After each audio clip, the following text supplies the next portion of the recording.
I describe some of the stuff in the book, and I'm telling you what, it's beyond imagination. You watch him strap a guy up and beat his feet with a little bamboo rod, and they beat his feet until they look like raw hamburger. And then they take him and they pull him over to a steam pipe, and they put those feet on the steam pipe and wake him back up, and you can smell it. Toasting to triumphs and celebrating the unbreakable American spirit. Welcome to Choir Practice, brought to you by Law Enforcement Today. Hey America, how you doing today? And welcome to this episode of Choir Practice. I'm your co-host, Bernie Hallems, here with my host. What's up, guys? Kyle Reyes. Everybody knows who he is, but that's fine. We also have in the house a very special guest today, and I'd like for you to introduce yourself. Good afternoon, ladies and gentlemen. My name is Ken Kraus. I'm gonna leave it at that. You finished up? We're gonna take care of this. Okay, sir. Well, your resume is a little too long for me to finish up, bro. You have done a lot of amazing stuff. There is no doubt. Thank you, Bernie. But as a brother of the badge, I'm a retired police officer, forensic detective, and a retired Marine, combat Marine. Decorated back in 1979. I was the first Marine Guard hostage at the American Embassy siege in Tehran, Iran. For those that you can remember back, is Jimmy Carter versus the Ayatollah. And you could pick the side of the team that you wanted back then. But I survived it, and I'd like to share my story with you folks. Awesome. Well, you're going to lead us in prayer? Yeah, so every episode now we open up in prayer, and today is especially important to me because Ken Kraus has been my brother in Christ for about 10 years. He's absolutely family to me. He's become one of my best friends in the world, and I just love this man. And so, Father God, I thank you for bringing Ken into my life. I also thank you for bringing my brother Bernie into my life. I thank you for the blessings that you've given us, for helping Ken escape safely, for then helping him to continue a life of service. I thank you for all of the lives that he's saved, for all of the lives that he's changed, and for all of the work that men like he and Bernie and women of the badge also do to serve our communities and our country. Lord, I ask you to bless and keep our families safe and to keep us safe as we return home to them. And Lord, just please give us the gifts of wisdom and discernment and to help us to best tell these stories. In Jesus' name, amen. Amen. Amen. A couple quick shout outs before we get started. So we have here a man who was wounded to the point of near death in the line of duty in service to the country. And Ken, you'll appreciate this. MakeHoneyGreatAgain.com. These guys are donating $5 from every bottle to help bring wounded officers out here for some future work that we're doing. MakeHoneyGreatAgain.com, promo code LET, $5 every bottle goes in. Ken, I have a shirt for you. Oh, no, sir. Warrior 12. It's not going to make you cry. It's just going to make you laugh. So, I told you not to. So Warrior 12, big friends of ours, partners of ours, they sent out this shirt in honor of you. So we've got the skull on the front, right? Absolutely.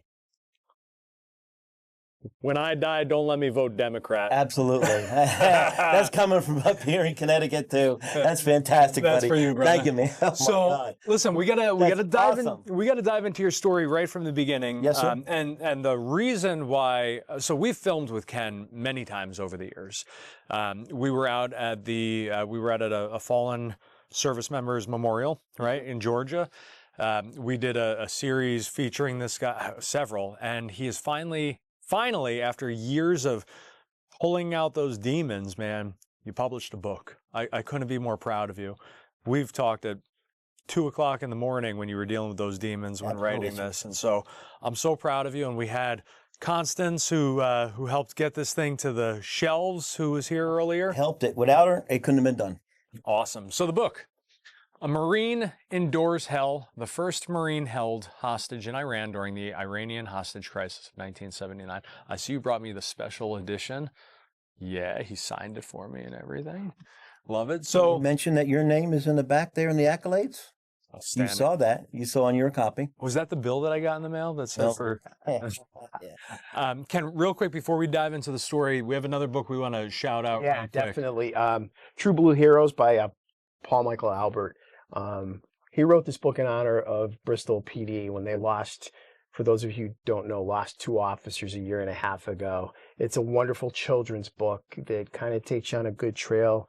It honors the men and women of law enforcement, specifically Bristol. And, he's selling these books online for $30, and we really would hope that you could endorse this by buying it.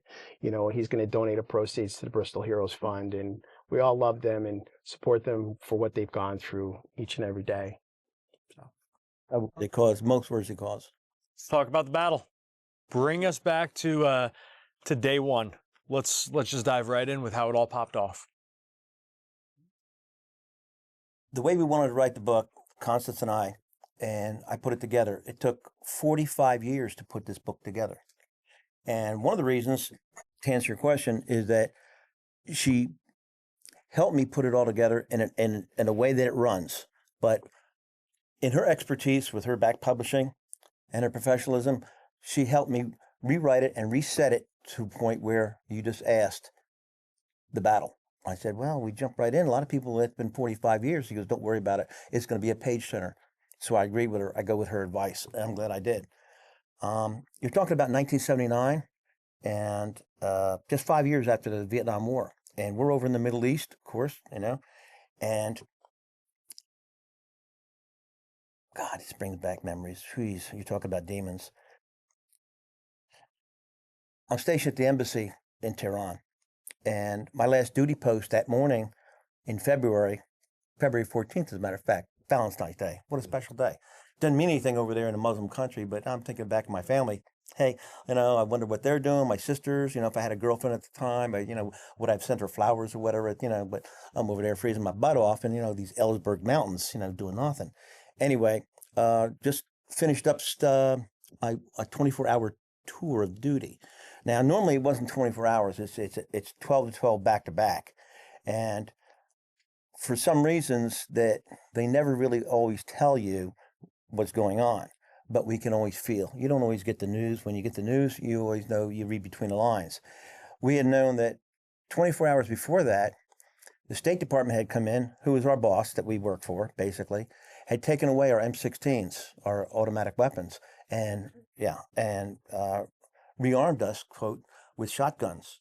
And I thought, this is weird. I mean, we got a 27-acre compound here, and you want to give us shotguns?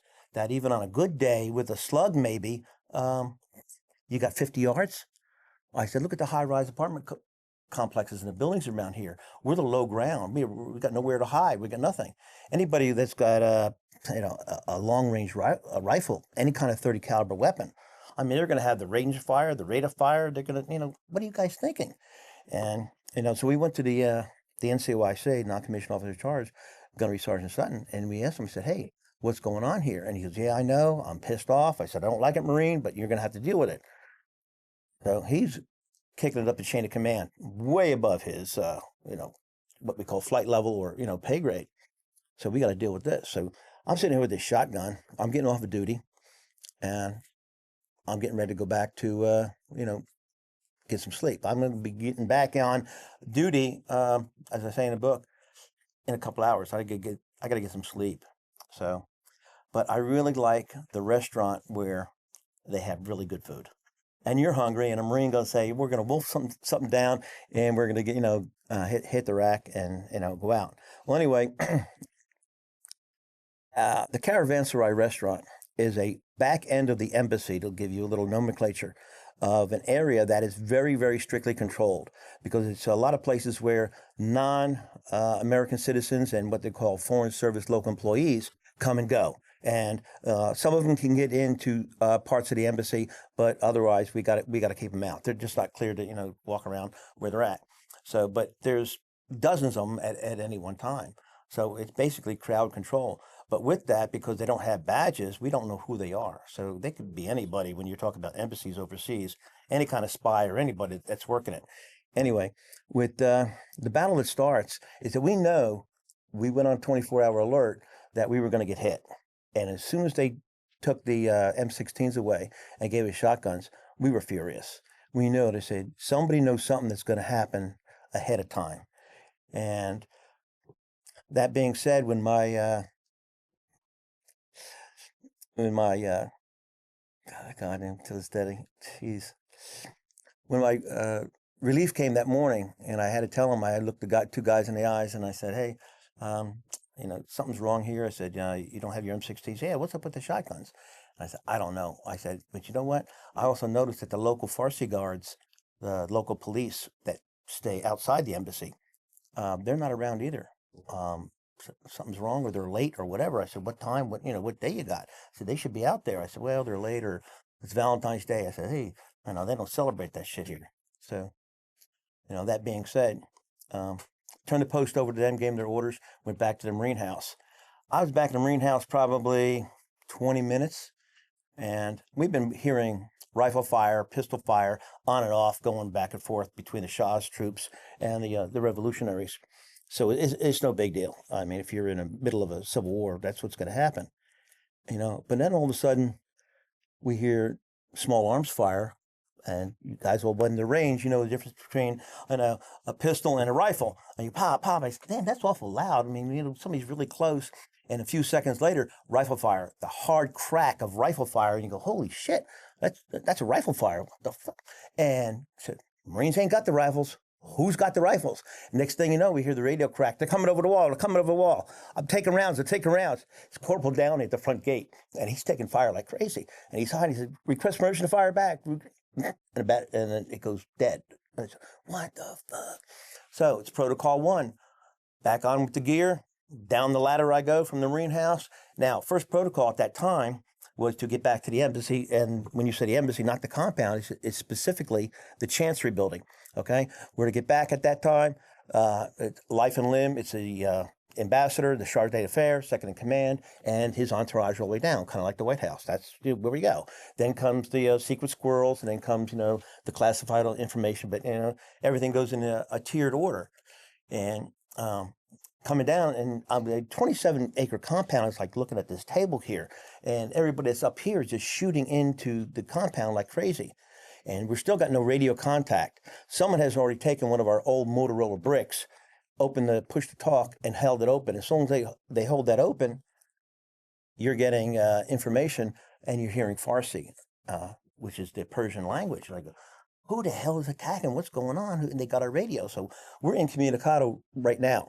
I'm looking across the field like this, and I see trees, the tree, the leaves coming off the trees, the windshields on the cars rocking and rolling. I go, there is no way. That's dead man's lone land. No way you're going to get out there. That's suicide to get across that open field, about the size of a soccer field, about 100 yards. I said, no way. And I can't contact anybody with the radio. So I went back to my first post, which was the Caravanserai restaurant. I get back there, and the 2 Marines that I had relieved on duty, I told them, I said, what's going on? I said, we don't know. I said, well, we need to secure this post. I said, go in there, and right across the compound right there, maybe 25 yards, is a PX, a post exchange, and, commissary. And a lot of the Foreign Service local employees work there. They're non-Americans, they're Pakistanis, Filipinos, just workers. Some females that were in there, and they're clerks and whatever. I know there's a little food stand inside. And, so I said, all right, get them out of there. I said, get them inside here to the restaurant. We're going to, very similar to something like this, barricade the doors. And I said, let's go. Let's get them in the, he said, where's the best place to put them? And I said, well, shit, let's put them back in the freezer section, because it's the most ballistic safe place you can put them. And I said, once we got them, I said, look, Jack, you get up there. Jack Hinojosa was a sergeant at the time. I said, Jack, you get upstairs and look out over top and tell me what you see. And just fusillades back and forth, and of gunfire and automatic sustained weapons fire. I said, holy shit, that's a 50 going off. And you go boom, boom, boom, boom. And then I said, well, the only way somebody wouldn't want to use a 50 cal on a place would be to bust open the doors at the Chancery building. I said, this is a full-grown assault. Holy shit, and we got no one to talk to. Tried the hard line to dial to post 1, nothing. It's dead. They're not answering, or they can't answer, or maybe they're dead. Who knows? So incommunicado, we're barricaded in here, and the next thing we know is that we take a head count. There's 22, right? Maybe 5, 8, 10 Americans, and the rest Foreign Service local employees. So I'm faced with this, and I'm the senior sergeant of the 3 of us. So I go, well, you're handed this. I go, here you go. I said, here you go. What? You have no idea what's going on. No communication. Don't know what's going on. And these people's lives are like right here. I said, okay, maybe, this thing's going to go, maybe it's going to go this way, maybe it's going to go that way. I said, there's no maybes in this. We look out, and the next thing I know is a vehicle busts right through the gate, the outside gate. It just blows right through it and stops. And 2-3 dozen terrorists is what you want to call them. We later found out that they were the Fadaiyan-e-Khalq group, tribe, or whatever you want to call. And basically, if you can think about it, they are affiliated, a Muslim unit that is affiliated with the communists back there, 1979, remember.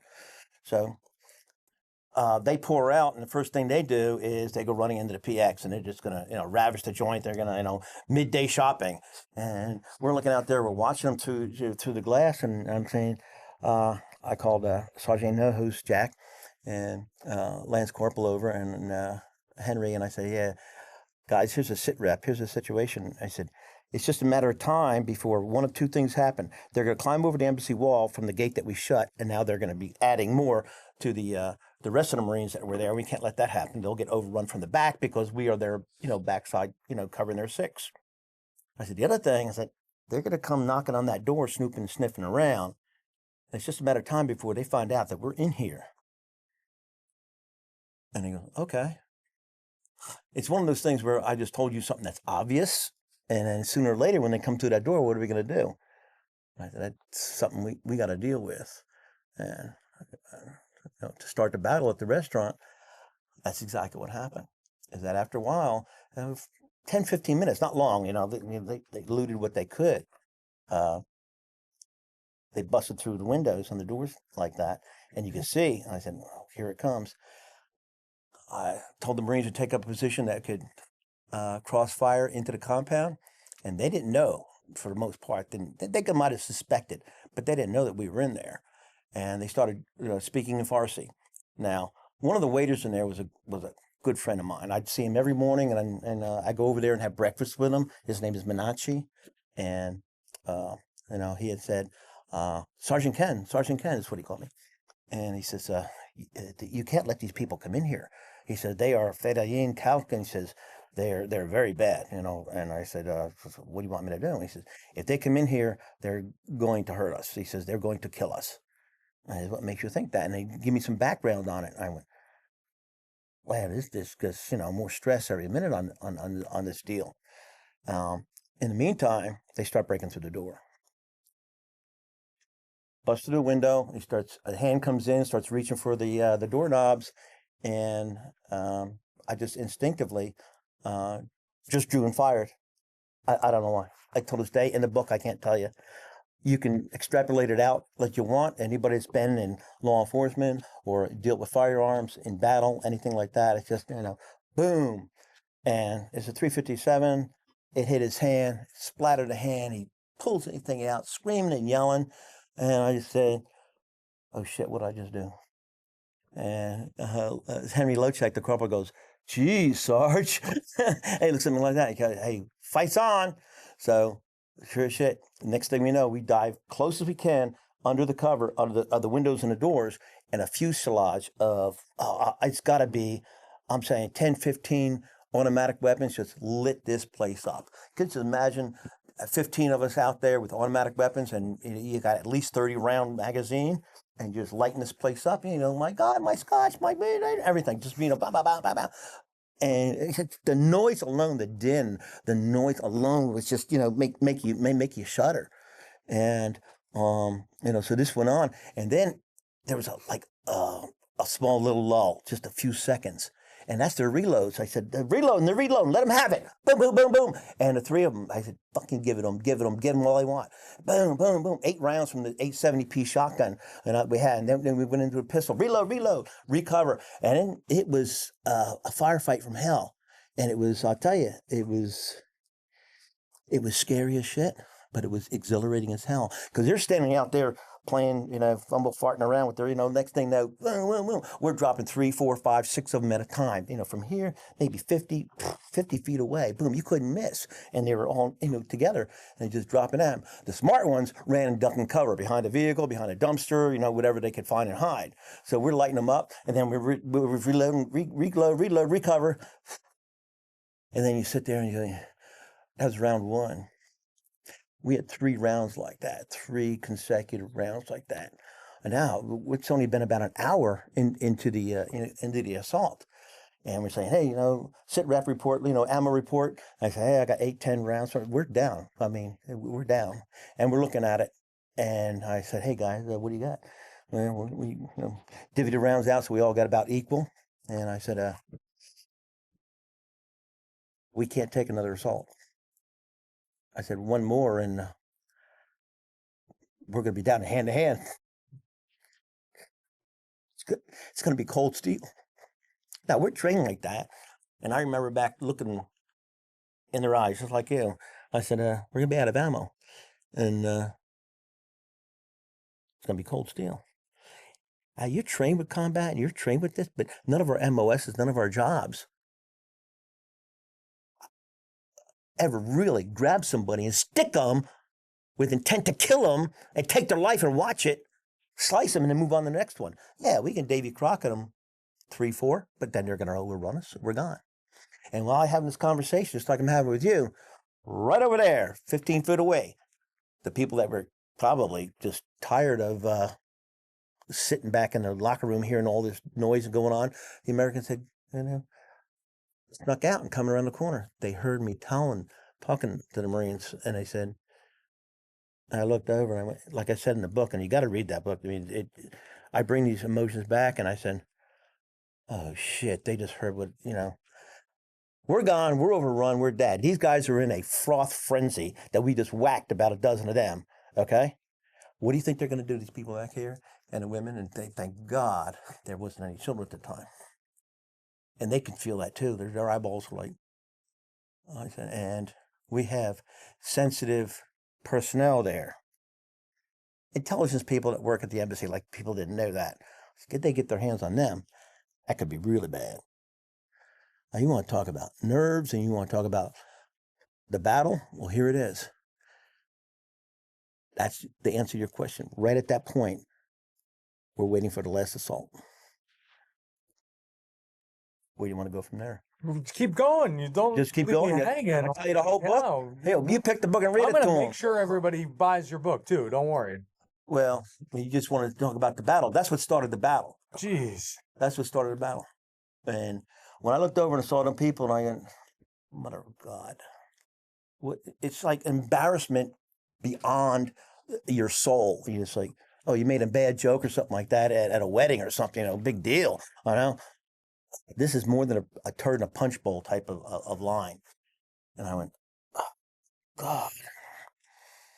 So moved him back in, said, don't worry, folks, you're trying to calm it down. Don't worry. What you just heard and seen isn't there. It's all magic. I go, hey, it ain't going to work, man. These people ain't stupid. And I said, okay, we have to defend this place. And Manachi said again, he told me, he says, Sergeant Ken, these people can't come in here. They will kill all of us. They'll start with me because I'm Iranian. And I said, yeah. I said, Jesus. I said, so they were getting the enemy, terrorists, call them what you want. You shoot at me, we're at war. That's enemy. We're not playing games anymore, okay? And there's no, woke words about what you're going to use. You shoot at me, it's a war, period. All games all rules are off. And we can see him moving around, milling around out there, and I'm looking for, see who the leader is. And I'm trying to see, without putting my head up, because almost all the glass is gone in the joint. I mean, there's just everywhere you step is glass and crunch, and the place is destroyed. And I'm trying to see, who's the jefe out there, who's the boss. And I sent Jack up to the roof to look down on him, because there's a bar area up there where they had parties and things like that, banquets and whatnot, and you can look down on them. And I sent Corporal Lochak Henry around to be seen and close to the Americans. I call them all Americans, the non-combatants, make them feel better. And if anything happens to us two, he could be the last line of defense. Okay, so you're it, man. You want to make sergeant, corporal? Here's your chance, buddy. And he goes, gee, I don't know. And the funny thing is, I'm sitting there, and he says, when I made that comment, I said, we run out of bullets. I mean, well, it's hand to hand in cold steel. I look over at Jack, and Jack, he's from Texas and Mexican descent. And I said, hey, I had a K-bar knife, and I said, hey, man, you got a knife on you? And he says, hey, man, I'm Mexican. What do you think? I know. And he laughs and jokes. I said, but that's what sometimes you do under stress and under things, when you come up with dark humor. He goes, I'm Mexican. What do you think? And I laugh at him. I go, I love you guys. And I look at him. I say, Henry. He goes, I'm from. I think he said Massachusetts, somewhere in the New England areas.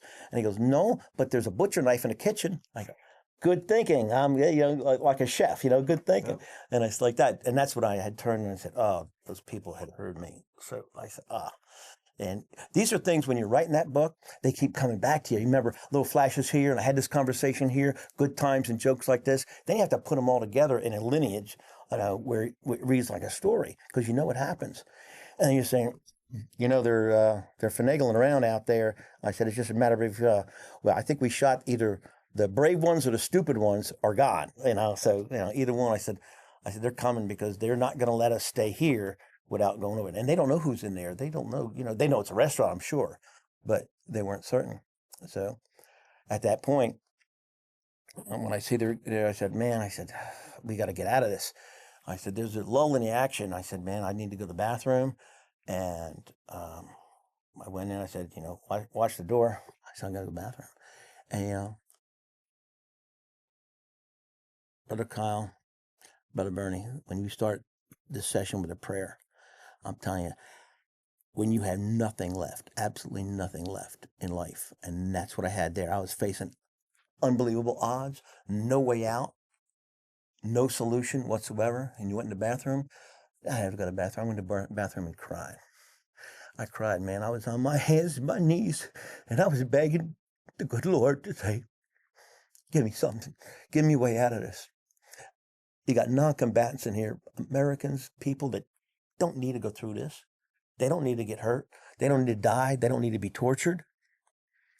I said, I was the one that started this shit. I fired first. I'll take the heat. Let me and my Marines take the heat. I said, find a way to help us. I said, please. I said, whatever sin, take it out on me, not them. I said, I'm looking for a miracle. I need a miracle now. I believe in miracles. I want a miracle. And I demand a miracle. I said, Jesus Almighty, you said in your name, I'm begging it, I'm demanding it, I want it now. Because if not, then there's going to be a lot of hell to pay, and these people should not pay it. And I went on and on with my prayer, and I don't know how long it lasted. Couldn't have been a couple of minutes. And then I threw some cold water on my face, and I came out. And I talked to my dad in my mind, in my heart. He's a good veteran. World War II, he joined right at the Pearl Harbor. World War II, Korea, Vietnam, all three wars. Him and both his brothers. Pictures in the book. I had to keep the family honor going. I had enlisted in the Marine Corps for this. And now I'm here, and I got this situation. And you're hopeless. The only hope you had left is to pray and say, this is what I need. I need the mountain to move. Here's a mustard seed of faith. Make it happen. If not, it's going to hurt. We went out. I relieved Henry at the door. He went back to his post. And somehow, it's so weird. Shortly after that, I could see a shadow over top of the roof. And I said, oh, shit, they're on the roof. I can hear them. They probably came across the above-ground steam pipes, even though we had it wrapped with concertina wire and, blocks. Mostly keep the rats out, I think. But it was, he got over it. One of them got over it. And as he's walking around the door, I could see, I said, well, he's back behind us now. I said, it's just a matter of time before he can kick a back door. We can't cover all doors. We don't have everything. We don't have enough that we need. And he comes walking around. And I seen him earlier. And it's funny because he's in the book, you'll see the pictures there. Some of them are dressed in half street clothes, some of them with bandoliers, some with semi uniforms, for the most part, military or ex-military, something like that. But they all had automatic weapons. They had taken hold of the Jamshidi armory that was just a couple blocks away and took in, it was like a National Guard for the Shah. So they had all their weapons and toys, Anyway, so he was walking around. He came around the corner of the building, and when he's checking the door and checking, he said he can't get in that door. I don't worry about it. So it'd take him all day to bust through that. But when he came around, he's coming around, and I can't believe it. Just like that door right there with the glass, he comes around like I put my shotgun out the window, and I told him, "Don't move, freeze, don't move." And I screamed at him. He wasn't 15 feet away. And we both like Bugs Bunny and the Roadrunner, like, oh my God, what next? And I said, don't move. He was weird because he had bandoliers in the book. I'll talk about it. It's goofy because he's got the suit on, his tie, and camouflage, utility BDUs, battle dress uniforms. And I go, what a schmuck this guy is here, And it's comical, but that's what you're saying. Oh, okay, what are you? He's got a bandolier 30 calibers on, but he's carrying an Uzi, which is an Israeli weapon, and these guys are Muslims, so I don't know that area. I don't know how that works. Anyway, don't move. I said, you speak English? And his eyeballs were about as big, and he had said, I speak good English. I said, I'm sure it's better than my Farsi. And I said, drop the Uzi. I said, don't move. Don't move. If you move, I'm going to blow your brains out. Do you get it? And he just stood there looking at each other. And you were talking about having your finger on a trigger and wanting to kill somebody, kill them, blow them away. And you could just feel your body saying, don't do it, don't do it. And I heard my dad's voice come in. I said, Kenneth, he's the only one who calls me Kenneth. Kenneth, don't shoot him. Don't shoot him, Kenneth. And I wanted to say, why not? But the next thing you know, he drops his Uzi. He says, and I said, now sit down. I remember till this day, just looking at him, I'm saying, I don't know who you are. I don't know who you represent. Nobody has any communication. Nobody knows what's going on. I said, I don't know what you want. But I said, we have non-combatants in here. I said, we have Americans, my people, your people, all kinds of people in here, non-combatants. I said, they're not part of this. Whatever you want, I'll make you a deal. He said, these people go free. You let them go. They're non-combatants. There's anything you want from them. I said, in turn, you'll get me, my Marines, all of our equipment. We'll surrender. No more of your people die. No more of my people die. Everybody, it's a win-win situation. And you can see the look in his eyes. And I'm praying the whole time, going, oh, please, Lord, don't let this guy be rational. Let him be, want to live. Don't let him be some kind of crazy martyr or something. And he comes back with, and what if I don't? I said, I'm going to blow your fucking head off. I'm going to splatter your worthless brains all over the wall behind you. And you better make a decision quick, because this shotgun's getting mighty fucking heavy. And he says, that changed his clock a little bit. I sat down, and the weirdest thing happened after that. And I said in the book 2 or 3 times. It's one of those miracles I talk about. He calls over another guy, another number 2 or something like that. And the guy shrieks over. And I could tell by the way he was holding his weapon that he didn't know what the hell he was doing. But still, you got 40 or 50 of them out there. They're going to overpower you. And I look at him, I go, oh, this is great, Now I got 2 of them in my sights. BOGO, right? Blow one, get one. It was there. I go, I can't believe I put 2 of them in my zone. Anybody else want to join the party? But this is the black humor that you talk about that comes in your mind and going, okay. I said, God damn, these shotguns getting heavy. We can fast forward a little bit to where we negotiate. And I said, now sit down. I said, don't move 1 inch of your butt. And I called Jack over. I said, here we got. He walks over and he sees this guy sitting down there and goes, hey, Sarge, you okay? I said, here's what's going to happen. And basically, the back door is going to open. Henry's going to stand over top of the door, and they're going to pat these people down. They're going to go out, down the Kuchipijan gate, and run and hide and get away. And I told him, I said, you grope one of them women, and he's going to shoot you in the face. You get it? So, Meander and Tony's people, checking for whatever you want, no weapons, they're gone. Negotiate them out. Said, everybody gone, everybody's gone. I said, okay. I said, I'm going to let you go. And I said, I'm going to pull a shotgun in. I said, give us 5 minutes and we'll be ready and we'll unbarricade the door.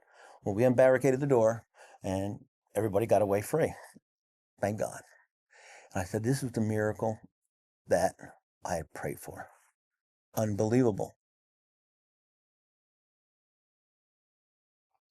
And I remember saying, I said, okay, guys, here's what it is. He goes, you still want to fight it out? You know, he said, what good's it going to do? I said, what do you want to do? I said, look at him. I said, hey, I basically gave my word. I said, we're not going to kill that many more of them. I said, everybody's gone.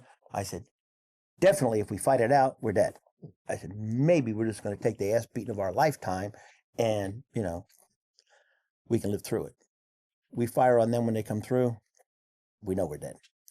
So the decision was, okay. We took our weapons, destroyed them, bashed them on the ground, took the shotguns, everything we could. I took ground glass that I had, and I put it in the ice cream containers that were in the restaurant, because I know they like ice cream, so enjoy that one. And we destroyed radios, antennas. Basically, that's our protocol for, surrender. Make sure that none of the equipment is useful to the enemy. And I said, okay, you can come through the door. And next thing you know, boom, boom, boom, they shot the shit out of the lock, and the door opens. And we're standing there, hands up, in Farsi, taslim, taslim, taslim, koni. We surrender, don't shoot, okay? And out of the corner of my eye, my right eye, in a little linen closet, I see something move. Just as they come through the door, I see something move. Minachi, that little shitbird, hid in the closet. Scared, I don't know what. He didn't want to leave me. I don't know. It's speculation.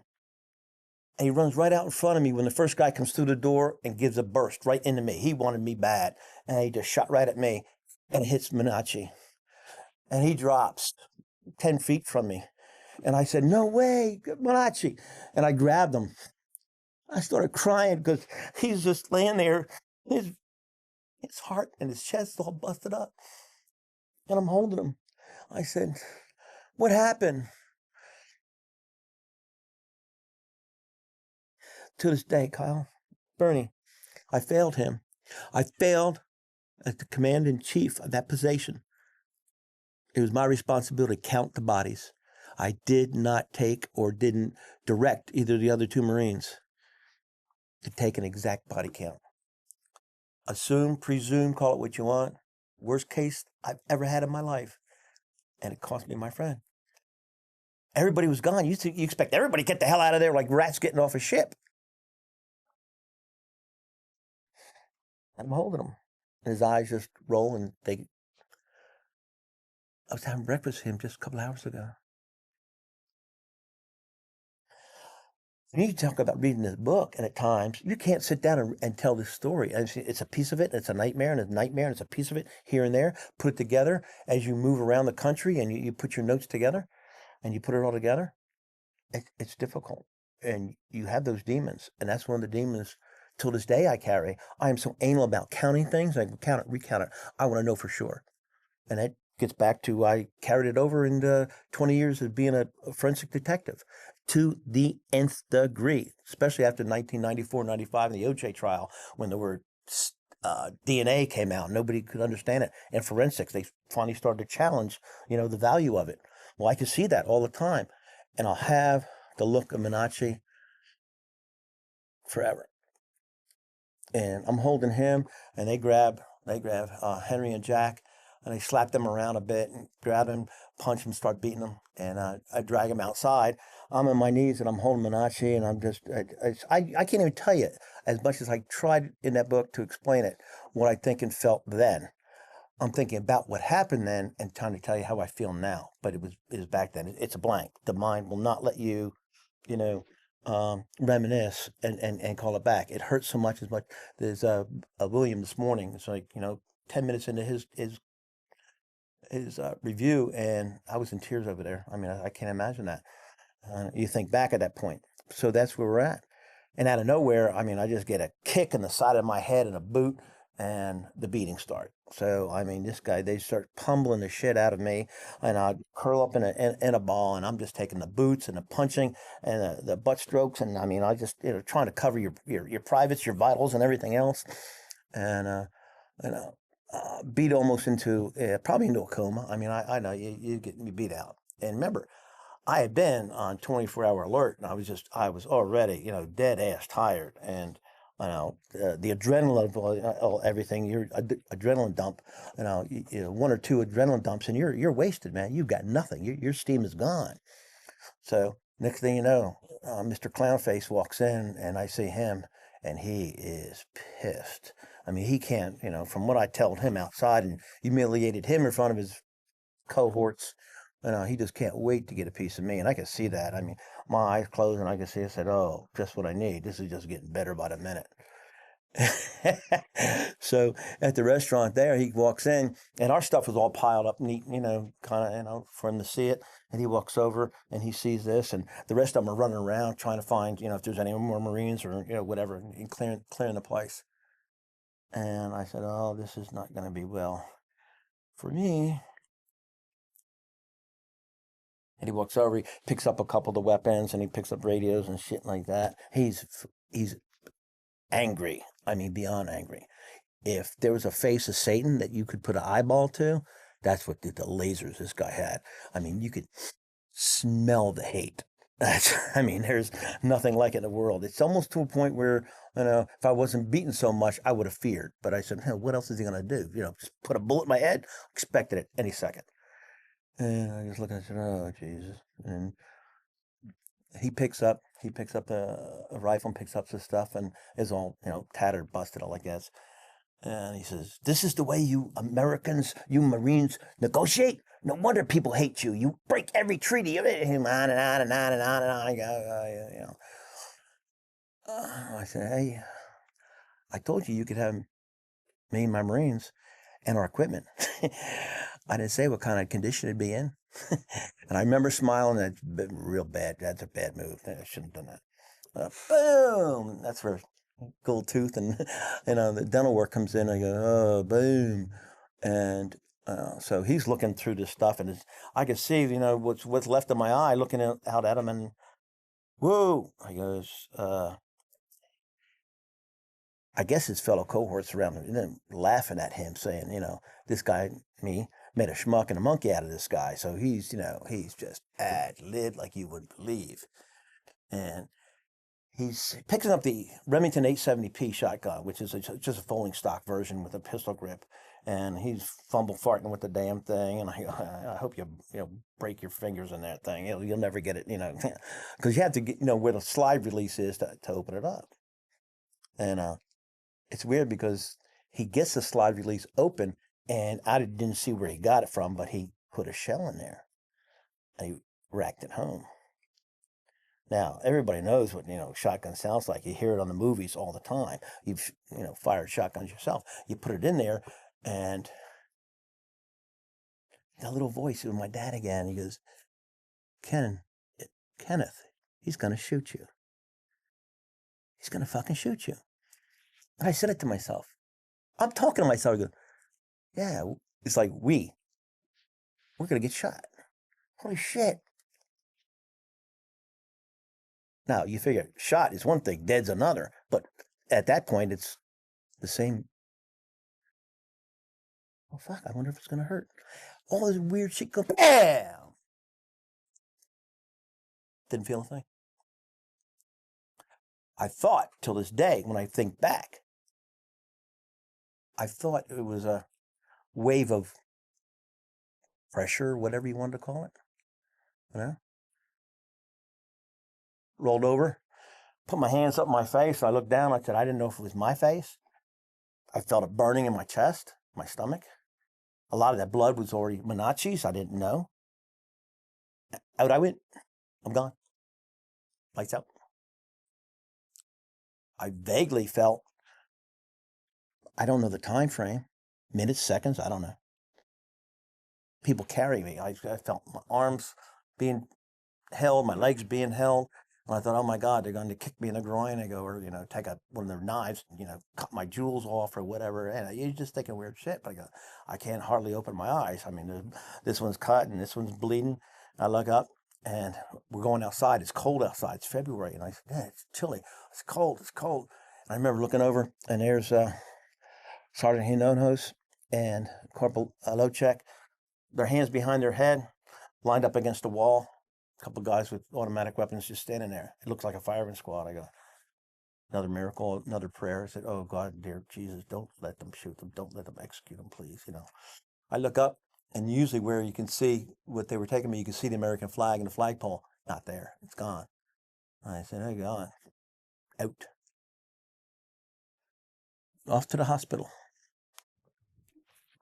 In the hospital, I wake up and I go to sit up, and I got bandages all over me.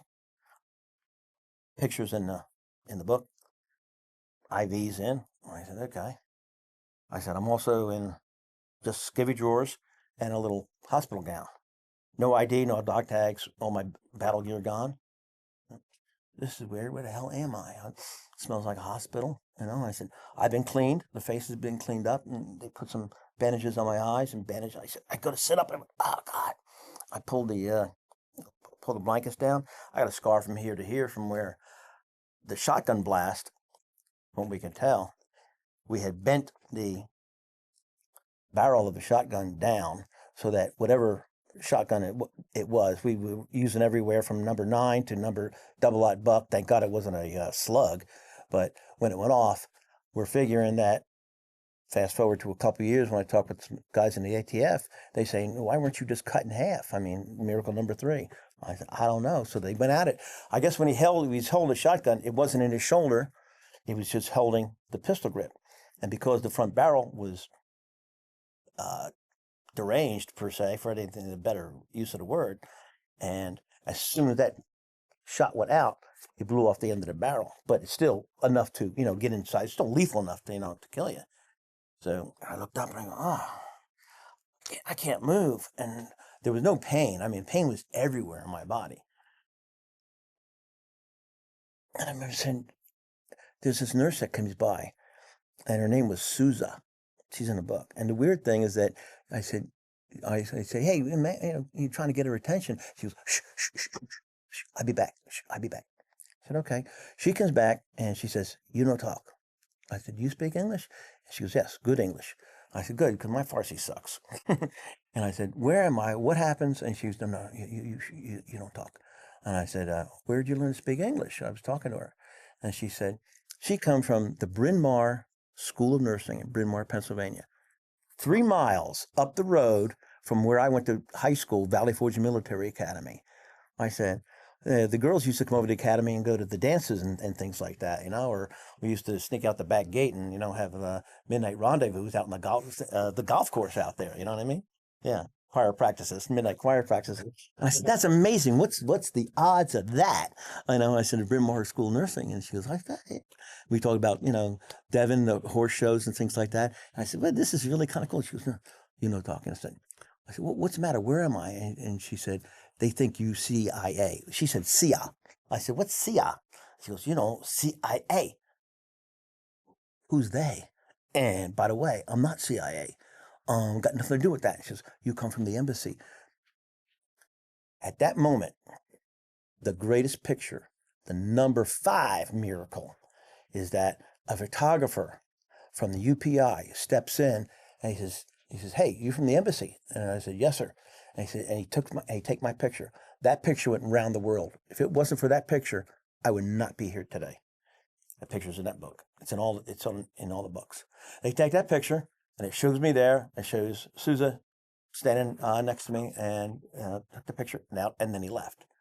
And I said, hey, come back here. I said, the embassy's been overrun. We're trying to get some information about what's going on, but there's no communication there, and some of the buildings burning. Last I've ever heard speak anybody of English. So I said, yeah, I figured that much. I saw that much. She says, you be quiet. I passed out.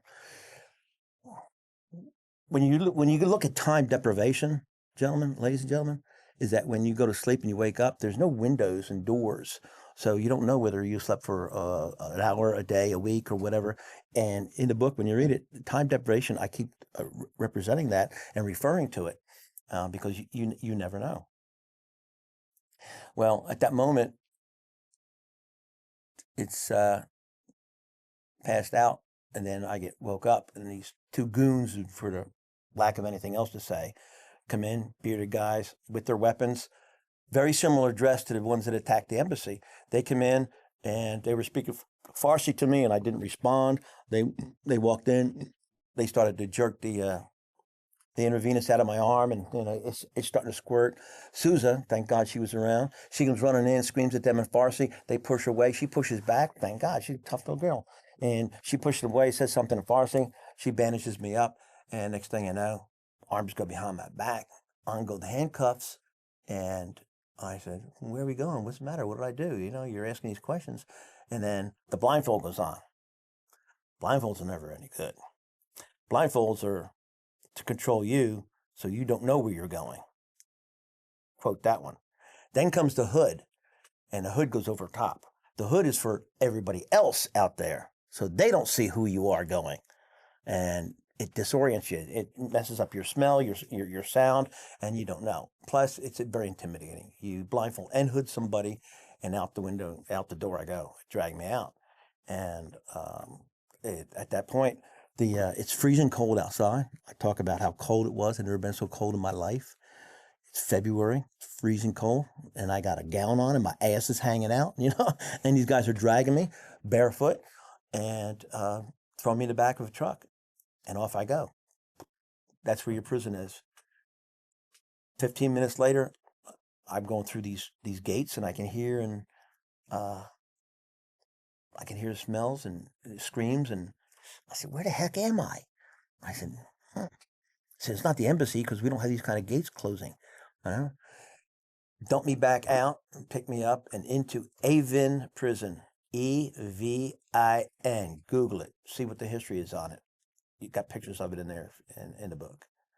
It was one of the Shah's Savak prisons. The secret police that worked for the Shah at the time. Stories about them are infamous. Things that we heard, the Nazi Gestapo, SS, didn't have shit on these guys. They're hideous. So the fun begins when you talk about the prison.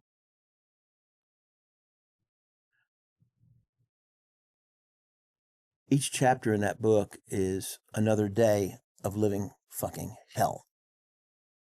There is no way I should have been able to live through that. Miracle number 6. Not just the beatings, not just the deprivation, not just the screaming, the scolding. They're nothing. I mean, anybody could get through that. It's that place, when I try to describe it, it's taken years of the demons inside of me to try to remember. Waking up in the middle of the night, cold sweats, screaming and yelling. 3 divorces. Can't sleep with me. I'm a nutcase at times. Until I read that book, or wrote that book. What I saw in those prisons, what I describe in the books, is enough to appall you. It's barbaric, it's inhuman. But it's not even really as much as I could ever hope to describe in any detail whatsoever. Put downstairs in a dungeon, strapped to a chair, slapped, beat, toes broke, ribs broke, teeth broke, and then they let you go back to your cell. And then they bring you back in again, and then again, and then again. And you don't know how many times this is going to happen. And they really don't want to know anything. It's just being brutal. They're just being themselves. Sometimes what's worse is when they bring you into these rooms, and I describe it, they have other Farsi prisoners, people that work for the Shah, people that were prisoners in there, and you get to watch them be tortured. I describe some of the stuff in the book, and I'm telling you what, it's beyond imagination. You watch the people get strapped down to a table, stripped bare naked. You take a piece of yellow, it was yellow at the time, nylon cord, and you light that thing on fire. And you know it's going to burn, but it burns and it drips like hot wax. And you just walk it all over a body. And when it hits, it burns and cauterizes at the same time. You could turn a human body into the surface of the moon, and they're not going to die unless their heart bursts from pain. You watch somebody, and these are their own people, they're doing this too. You watch them strap a guy up and beat his feet with a little bamboo rod so horribly that they urinate and crap on themselves and they scream, and then they just pass out from shock. And they beat his feet until they look like raw hamburger. And then they take him and they pull him over to a steam pipe, and they put those feet on the steam pipe and wake him back up. And you can smell it. It smells like a hamburger you put on the grill. Day in, day out. And we don't know. I don't know. I'm the only American in there. They send you back to your cell. People that were in the cell, most of them were educated people that worked under the Shah, were waiting to, I don't know, go to trial or be vetted, whatever, or be executed. I made friends with a couple of them. But they'd bring in a giant bowl of rice, baranj, and some kind of boiled meat. I don't know what it was. I'm sure it wasn't pork because the Muslims don't eat pork. They're probably not going to be steak because they're not going to waste steak. Horse meat. I don't know. Pick one. Mule. I don't know what it is. But it was horrible. A yak, a piece of, the yak anus, I don't know what it was. It was horrible. And you only get those once a day with 2 pitchers of water. And 15 of us in that cell. And if you weren't awake or you didn't get up there and get that food, then that's all you got till the next day. Not like you had 3 meals a day, breakfast, lunch, dinner. Okay, day 1, breakfast, lunch, dinner, day 2. No, this ain't the, Holiday Inn. It wasn't that way. No windows, one little light bulb. So when you pass out, you go to sleep, you wake up. Time deprivation. I keep bringing that up in the book. Nobody knows you're there. And the ones that do know you're there don't care. Where's America? Where's the people at the embassy? What's going on here? Now I know I can tell I got a fever. I'm infected. My body's going septic. It's just a matter of time. They're not going to give me any medicine, so it's just a matter of time before you're done. Once that hits your brain, and the game's over. So one of the worst parts of that thing was trying to realize that I'm going to die here in this dungeon. No one's going to know what's going on. What are they going to do with my body? You wonder. You already given up that you're not getting out of there, And so many other things that happen in there that you just got to read about. You won't believe. But the big one was they picked me up and took me back upstairs to a different room. I got a murder trial. A murder trial. Whoa. Guy speaks fairly good English. He told me that you're going to go on trial for, shooting at and killing Iranians.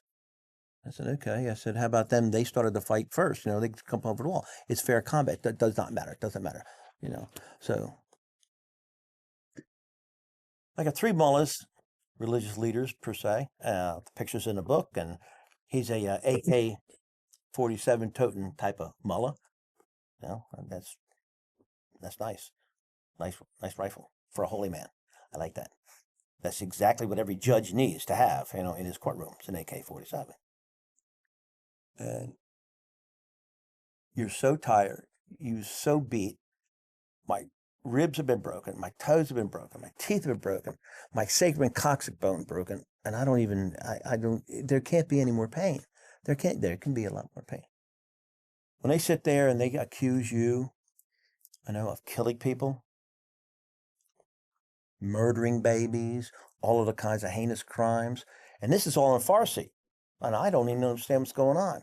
So they give me a barrage of everything in Farsi, and I wait and I hold on to it. Now, noted, I'm barely able to sit in a chair. I can barely listen to what's going on. And I get my interpreter, my lawyer, to sit there, and they'd go on a binge for 8-10 minutes, and then he would interpret for about 10 seconds. I go, what's wrong with this picture here, son? What's going on? you know. So I get sick and tired of this bullshit. And I said, look, I said, I don't care what's going on with this Muslim religion of you, Shiite, Sunni, or pro-Shah, anti-Shah, whatever. But if you're, going to have and establish a new theocracy in this country, you're going to have to come up with some laws that people are going to abide by and respect you, or you are going to be the next ones are going to overthrow, and you're never going to get, through it. And I said, I challenge you, I challenge this court, I challenge everybody in here, okay, to show me the evidence that you have against me. You could accuse me in your own religion. Allah would ask the same thing. Show me the evidence. How can you bear false witness? Allah wouldn't want that. Thank God I studied a little bit of the Quran to, save my ass on that one. And so, he translates back, and you can see them talking with each other, conversing, and I go, I hope I didn't piss him off. I can't take another beating. Anyway, so I said, show me the witnesses, show me the bodies, show me the evidence. What kind of bullets, when. And I know that none of them had that, because I've been handed over like a flaming turd from these guys to these guys to these guys. Nobody really knew who I was. When I woke up in the hospital, nobody knows whether I'm the ambassador, whether I work for the CIA, or whether I was, a grunt Marine Guard. Nobody knew. And I couldn't convince them any different. But I had to consider, if I didn't make myself of some use or worth, if you're just a useless little shit that we're connected, man, they'll whack you and you're gone. But if you're really, somebody they want, then, your torture's just going to really begin, because you're a high profile, high target asset. So you gotta have and in the book, I talk about that, what's left of my sanity of saying, look, let's mix a little bit of the lies with the truth, what we're told in, survival school. I said, yeah, I come from Nicosia, Cyprus, true. I landed here, off time, untrue. I said I worked downstairs in the mail room. I didn't shoot anybody. I didn't have a weapon, because nobody had a weapon. I didn't have a weapon when they had me. And just filling it in. And I just blew them out of the water with their own game, and they didn't know what to do. So they sent me back to the cell that I was in. And in the Reader's Digest, story, that it says the American cell number 5. That's the cell I was in, because I remember I had a Farsi, Yak, Du, Ser, Char, Panj. It was number Panj 5, because you got to read license plates and numbers, in that country anywhere where you go. And they sent me back to the room, and when I got back to the room, they were happy. They were just like, oh my God, nobody ever goes. When you go out, you either get set free, or they take you upstairs and they shoot you. They execute you, because you can hear the fusillade, so you can feel you bow, bow, bow, bow. And what's that? Who they shooting at? And they go, oh, they're executions. They're executing people. Look it up. Avian prison. They'll show you the bodies. I got pictures of them in there. You got to see those pictures. I'm telling you, you won't believe it. They shoot you, they execute you, and then they put your picture in the newspaper, riddled with bullets. This was your dad, this was your husband, this was somebody in your family. And you go, here's what happens. Nobody else, who does that? Just barbarism. Anyway, so went back to the cell, and let's spend the last few hours and talking to people, and when you read the book, you see some of the things that we had said in there about learning how to play chess with little pieces of tile that these guys bit off, and learned how to play chess, on a board. The things that your mind do when you're completely without hope, and you're just waiting to die. I thought I wasn't even waiting to die yet, but then it came. The guy came back in, and he says he asked for the American in cell number 5, and people got quiet. He walked in, and he says, Revolutionary Council, they have found, they got all the answers that they need to all your questions. And he says, you've been found guilty. I said, okay, what's that mean? You'll be executed shortly. What? No, you'll be shot. Nonchalantly, like he just turned off the light switch, and he walks out. And the rest of them is quiet as everybody in this room. No, I just didn't hear what I just heard. They're just going to take me out and shoot me. You can't do that. They can do it, and they're going to do it. a guy that I talk about in the book. His name's Abdul, and Abdul had said, "We're so sorry for you." I said, "It's the fate for with Allah and his religion and everything." And he hugged me, and he just, you're just told you are going to be executed. You're going to be shot in the morning at the crack of dawn. No, none of that romantic crap. So it could be the next 5 minutes. Again, you better make peace with your Lord. You better make peace with who you live with and live for. And I laid down over with my rug in my corner. And the only thing I can think of, Kyle, Bernie, is at the time, I was just so distraught, so weak, so tired, so fed up. It wasn't a matter of quitting. I mean, you don't quit at this point. It's, am I going to go out like John Wayne, James Cagney, spit in their eye? And I didn't have enough energy to move, barely. And now you're just not even afraid. You're wasted. You have nothing. You know what came to mind? My family. What means most to me is my God, my family, my country, the Marine Corps. Maybe not in those orders, but back and forth. And I said, they're going to whack me here shortly. I wonder, I said, what's it going to feel like when the bullets hit? Are they going to be good shots? Because the assholes at the embassy, they couldn't hit the broadside of a barn, thank God. That was miracle number 4. Face to face, shooting at them. We whacked them, and none of us got hit. They were either really bad shots, they were shooting blanks, or it was divine intervention. And back here, I go, or are they going to make a mess of things that just shoot all over and just keep putting, because compared to some of the pictures you're going to see in that book, damn, first 1 or 2 is going to hurt. Then I don't give a shit. What bothered me the most, gentlemen, is what they're going to say about me when I'm dead. They drag my body through the streets or whatever they're going to do, hang me upside down. Oh, he raped babies. He did this. He's a criminal. Like what they did with some of our pilots in Vietnam. They didn't treat them like prisoners of war. I'm an American fighting man. I serve in the forces that guard my nation and their way of life. I'm prepared to give my life in their defense, but I wasn't prepared to be treated like a criminal, like somebody on the street that murdered and raped and killed and that deserved to be killed like that. Fine. Fair battle, execute me like that. I don't give a shit. I'm yours. I'm done. Another 24 hours, I'm going to be dead anyway from, wounds. And there was the last prayer, the last miracle, almost, that I thought.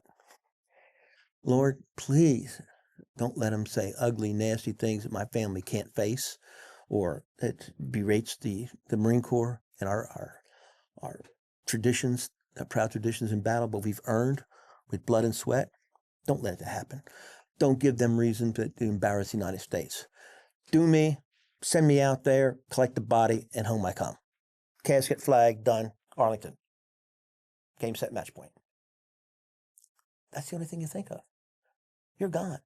You have given up about the ghost, just saying, anytime, man, anytime. Well, sure as shit.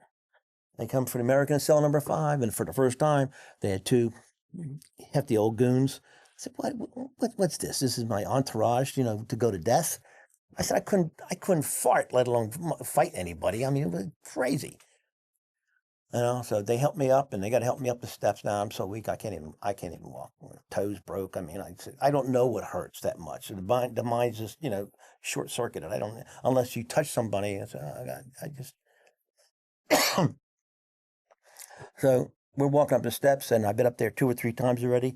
But the one area that we didn't go was down this. Oh, excuse me.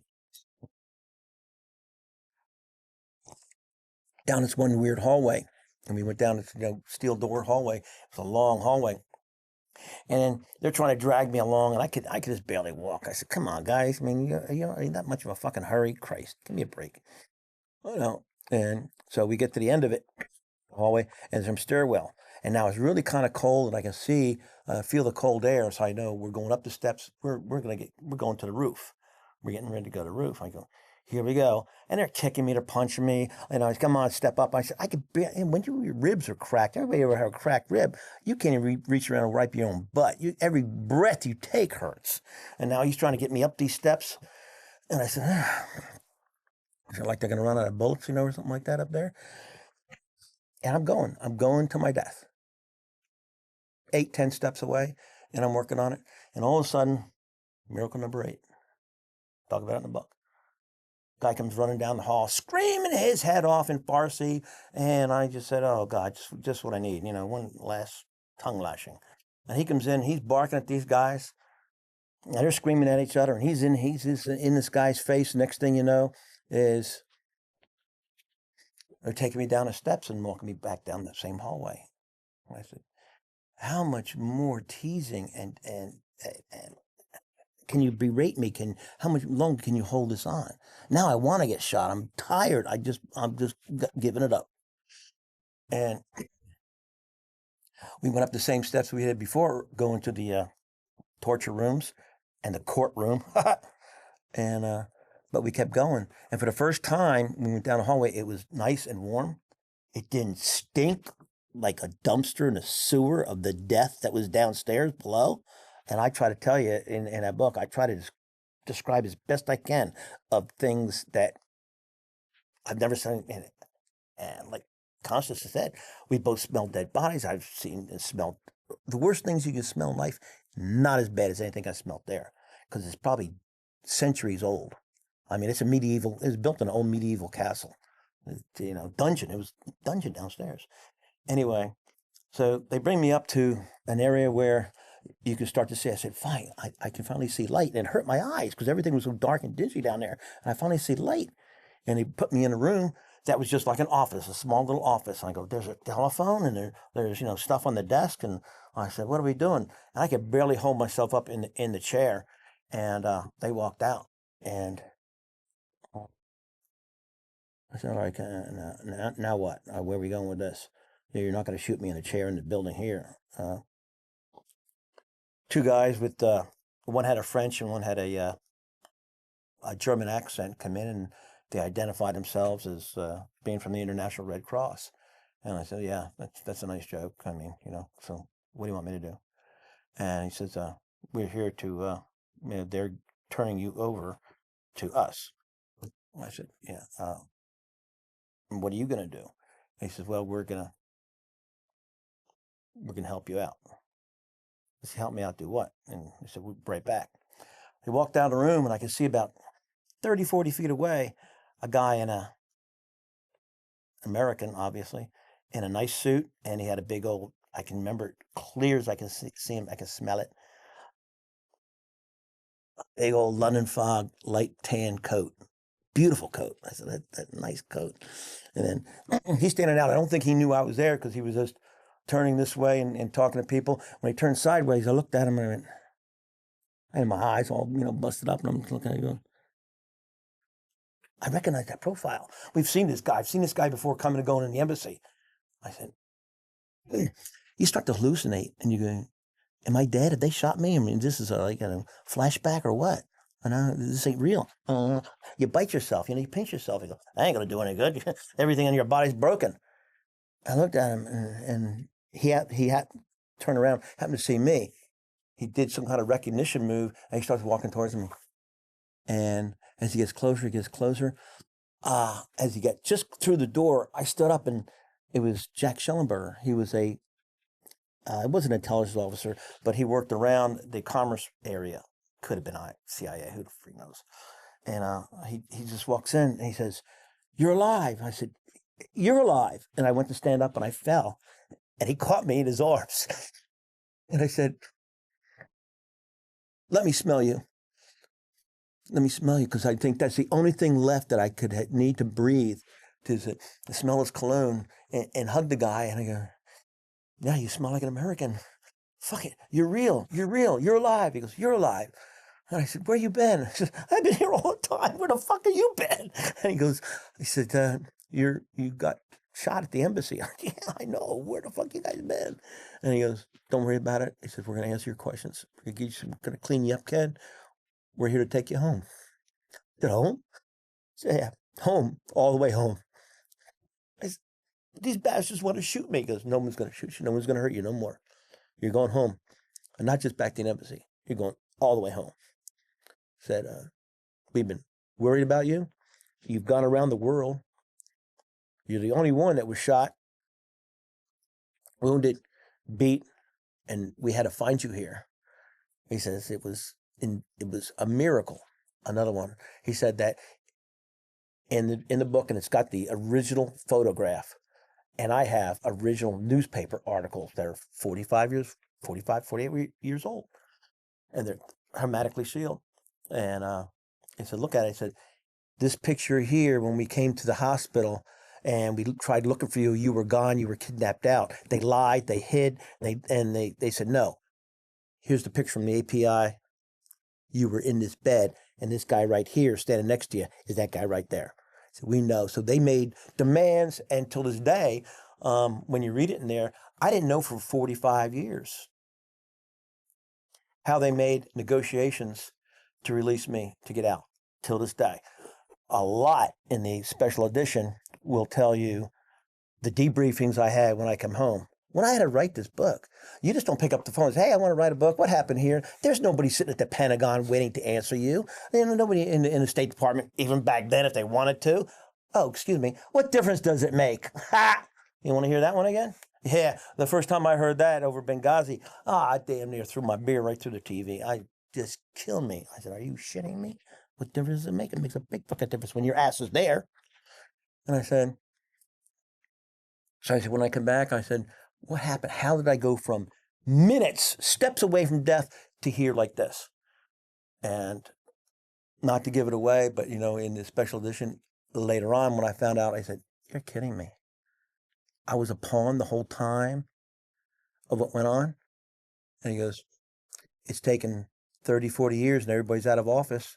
He said, most of the people that you saved, those 22, they call them Americans, but they weren't, like 16 Americans, and the rest foreign service. Those people in the restaurant, you saved their lives, Ken. They're going to go on and have families, children, grandchildren, all because of you.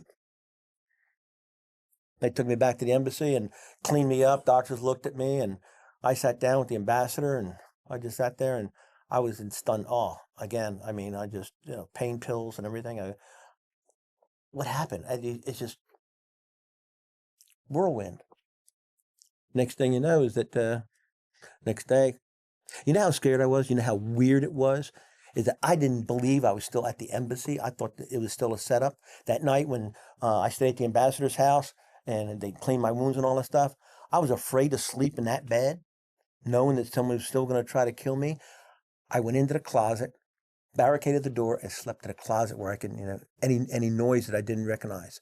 Talking about post-traumatic stress, it started right then and there. That was the first night of that one, and ever since then. So, next thing you know is that he says, you've been condemned to death. Well, a fatwa for shooting and killing Iranians. I said, bullshit. It's fair fucking combat. They suck at shooting. We're better tactics, They didn't like my jokes. And so I tell them, okay, that's fine. I said, you're being kicked out of the country.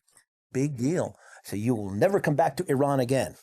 I said, motherfucker, if I ever come back to this country, this shithole, it'll be in a B-52, motherfucker. Let me tell you. Think I'm joking? It's on record. It's printed. And I said, then let me get the fuck out of here. And the pictures in there has got pictures of me. I open the book, you look at it, and it's got these two big goons, and I go, oh, he's being evacuated out, evacuating my ass, evacuated something you do, and it's in the toilet bowl. No.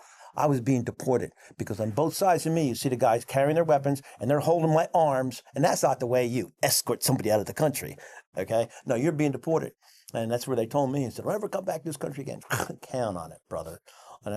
And the scary thing is, even in the book, and I tell you, it goes every few minutes of my life. It's just another electrical shock. I'm in a plane. It's an international plane. I don't remember what it was. And there's only like 12 people on it, and everybody's trying to get out of the country. Just a few of them that look like Americans. Anyway, I got on it. As we're backing away and the pushback, I give him the one finger salute, that's it. Adios, amigo, and all of a sudden we stop, something's wrong with the plane like that. And I said, no, don't fuck with me like that. Come on, man. And the plane starts, come back like that. I said, now here's the kicker. Your mind goes, oh my God, is this considered returning to the country? And now are they going to execute me on a thing? I said, this is where your mind goes, you're goofy. And, no, they're just, screwing around with the plane, and off we went. And, we took off on a plane like that. I said, I'll tell you, if I could have pressed my butt up against the window and given them a pressed ham, I would have. But, yeah. Ken, when you landed back in America, what was that moment like? We're getting out of Iranian airspace, right into Turkish airspace. And Turks and Iranians, the Persians, they're Muslims, but they don't like each other. We get there, and a pilot comes on, and he's saying, we are entering Turkish airspace, and a guy, somebody was looking out the side of the window. It's in a book. And he goes, oh my God, we got fighter planes on the side of the plane. Oh, fuck. I get up as much pain as I could. I looked out the window again. Oh my God, they're going to shoot the fucking plane down. They won't let me fucking leave. That's what your mind thinks. They're going to shoot down the whole fucking plane. There were two F-4 Phantoms. But when I looked closer, because I was an air traffic controller, I looked at them, they weren't loaded. Okay, they got guns, but there was no missiles on it, no Sparrows, no Sidewinders on both sides. And we got to the airspace, and we're leaving Iranian airspace, entering Turkish airspace. The few people on the plane, yay, like this.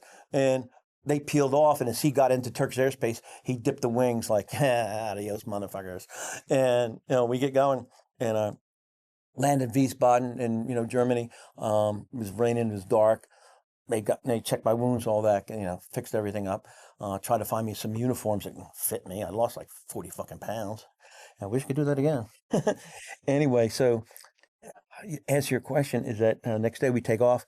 I get a briefing of what's going on. I said, what had happened? And on the plane there was a public information officer, a PIO, captain, was telling me, you don't realize what happened? I said, no, I don't even know where I've been, what's going on.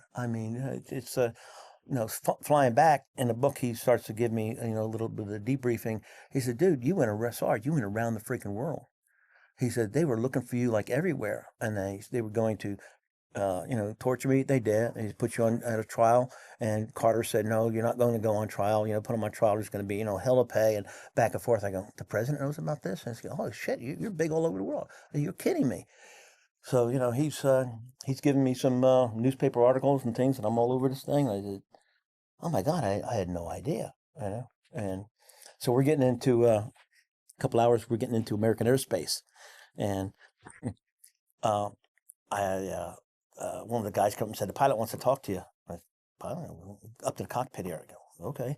I'll hobble my ass up there because my ribs and my stomach, so still all taped up. And I get up to the cockpit, and he says, hey, Sergeant, he talked to me. He says, there's somebody here that wants to talk to you. I said, okay. It's an air traffic controller out of New York City. And right away, I can hear that New York accent. And I go, oh, what a great accent. Oh, my God, it's fantastic. And he was calling the flight in. He says, I said, understand that, welcome home, Sarge. He says, I hear you were air traffic controller down, in the Marine Corps. I said, yeah. So he says, well, he says, flight such and such and such and such, enter and depending, and squawk such and such, and he's giving me, along with the Camilla, and it was a nice way of him telling me and explaining, you're entering American airspace. He said, you're our control now. Welcome home, Sarge. Job well done. And then I went back to my seat, and I go, we always, in a book, I'll say, you always, at the end of a conversation or a report, you always enter your operating initials. And his was Kilo Mike, KM, and mine was Kilo Kilo, at the end of the conversation for you ATC folks. Anyway, so, that was just a warm thing in my heart. And I said, that's great. And he says, well, you're not landing in New York. You're going down to Andrews Air Force Base. He says, they got a big surprise down there for you. And that was, Kilo Mike out. So, answer your question more is that the captain was saying, now, okay, Sarge, here's what you're going to be facing, I said, they're going to have a ceremony for you out there. I said, it's an election year. No hiding that. He said, but This is 1979. This is only 5 years after the fall of Vietnam. And he says, it's not like it is today where people are saying, hey, we've had, Desert Storm, Panama, Grenada, where we've shined with our military and we've done what we've required to do. They're not proud of us. I mean, back then, unless you were overseas, you weren't even allowed to wear you had to be civilian clothes. People were still, you're still post-Vietnam, kind of shit. So I said, yeah, I know. So I guess things are going to change right now. He said, when they saw you on trial, beat, shot, when they saw what happened to the embassy, it really riled the Americans up. He said, they didn't like that. And they were all over Carter about it. And he had to do something about it. And he said, the other people that had said how they got out, he said, what you did to save them, let alone the Foreign Service local employees that I'm sure they never, contacted. He goes, again, if it wasn't for you and your actions right there, and I asked about, Sergeant Hinones, he goes, he's fine. Corporal Lochek, they say he's fine. And he said, everybody's fine. I said, I was the only one, They said, yep, you were it. You were the hot potato. And he said, we've never had anything like that. He says, I'm here to tell you what's going to be happening when you land. He says, he's going to roll out the red carpet there. He said, Secretary of the Navy, Secretary of Defense. He says, it's going on with your congressman, which is Senator Hines from Pennsylvania, the Hines ketchup family, like that. An entourage of on and on and on and on and on. He says, and they can present you with, citations and medals. I said, for what? For, getting my ass beat? You know what I mean? And he goes, no, he says, I'm just telling you to be prepared for that. And I said, oh, that's why you got me in the nice, Charlie Alpha greens and the haircut and all that stuff. I just thought you liked me. And I go, no, he says, we left that here for for you. He says, so we got there and the plane taxied and he says, okay, we're going to open this door and they're going to roll this, stairway up to there. He said, you stand at that door and in the book you'll see the pictures. And he says, the Marine band, the entire 8th and I, President's Own, every one of them, 150 of them, the band, everybody was out there. And the salute that I got, it's amazing because it's like the head of state. When you come in and he says, I'm going to give you an order to march, Marine. He says, you walk down there and your mom and your sisters are going to be there waiting for you. And I said, after that, he says, it's, you take it, on the cuff. And to the Marine Corps hymn, down I went. And what's really neat is I noticed that when they turned in line, the Marines had a salute on the rifles, and the rifles had bayonets on it. People don't realize it's, if a head of state or something, they'll just have a regular rifle, but with the bayonet is a combat salute. I'm looking at that. That's amazing. And then the picture that went around the world was me hugging my mom that everybody's seen. It's in the book. And he said, the hero's home alive. He says, 1 minute dead, next minute home alive. He said, miracle number 9. And the book at the end, you'll see, this is a book about miracles. The last thing that you read in that book is, I said, miracles, believe in them. And not just things that are coincidences that line up, that any one of those are out of line. It's like lottery numbers, they have to be all exact. Any one of those out of line, we ain't having this conversation today. Ken, I have just 2 questions for you. First of all, how do people buy the book? Well, I've left it up to Constance to make it easy to come out there, and you can find it. It's on Amazon, under the name, or KenKraus.com. KenKraus.com. And you go on there, there's 3 versions. There's a softback, a hardback, and if you decide to pick the special edition, you'll get the additional stuff that I didn't have time or now can't go into, but there's additional chapters, the debriefs after I came home and say, hey, you really want to know what happened? And, then they have to tell you behind closed doors. And it took for years before that I could vet that out because you didn't know whether it was confidential or not. And it was not for publication. So, you're still in the Marine Corps. Let me tell you, shut the fuck up. You shut the fuck up. Plus there's some, in the special edition, there is a lot of photographs, first time ever seen. And those photographs that I have original copies of those will go to the Smithsonian when I pass on. Awesome. And Ken, I mean, we could talk for hours about how you went into law enforcement after for decades. We go on and on, but I have just one question for you, man. What does America mean to you? I looked at it as a chance for me to serve the best country in the world that gives everybody an opportunity to be free, to be liberty, not to step on other people's toes, but to be able to open your heart, your mind, and be yourself, okay? No one's out there beating people like they see in other communist countries. We have no idea, for the most part, what other people go through and the liberties that we take for granted.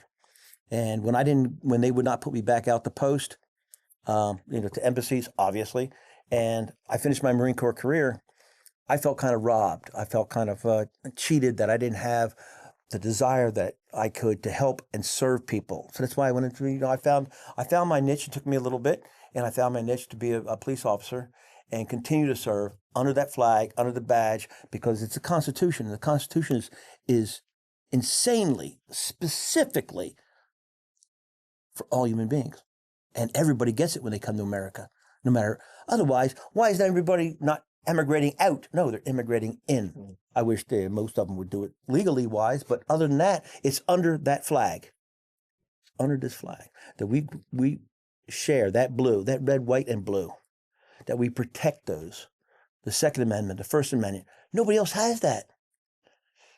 So America means to me the opportunity for people to be themselves, to be free, and to sit down with their neighbor or the person across the street, and you have your differences. You can work it out, you can talk it out, you can pray it out, find a way to do it. Because in other places around the world, they dictate to you how you're going to think, what you're going to do, what you're going to live, and how you're going to eat. And I don't want to live like that. I've seen those countries, been there, done that, and got a different T-shirt that I don't like. Parting thoughts? Yeah, man. I'm old enough to remember a lot of this. No, you're not. Sure I am. Oh, he is. He's And, really I will tell you that my dad served in the Army, and I passionately remember this was big worldwide news. 1979. And my dad went bananas when you hit Earth, because it was live. I remember when they used to enter up, we have a special report, Ken Kraus returns to CNI. My old man went crazy when you landed. And he said a lot of F-bombs towards different countries, but it happens. But what I will say to you is, I lost my dad this summer, but if he was alive, he would say the same thing I'm going to say to you. Thank you, because not only did you serve this country overseas, then you came back and served us here. So my connection with my dad, he served in the military. Thank you for that. My connection with you as law enforcement. Thank you for that. Brother with a badge. Thank you, Bernie. Absolutely. My pleasure.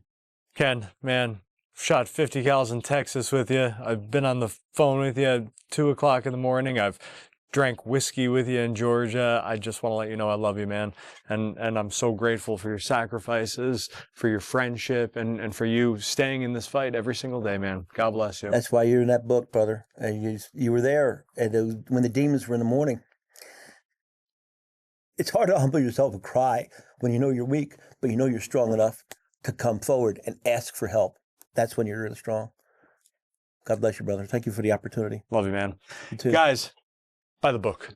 Buy a copy for your friends. Buy a copy for your family. Buy the book. Support this man.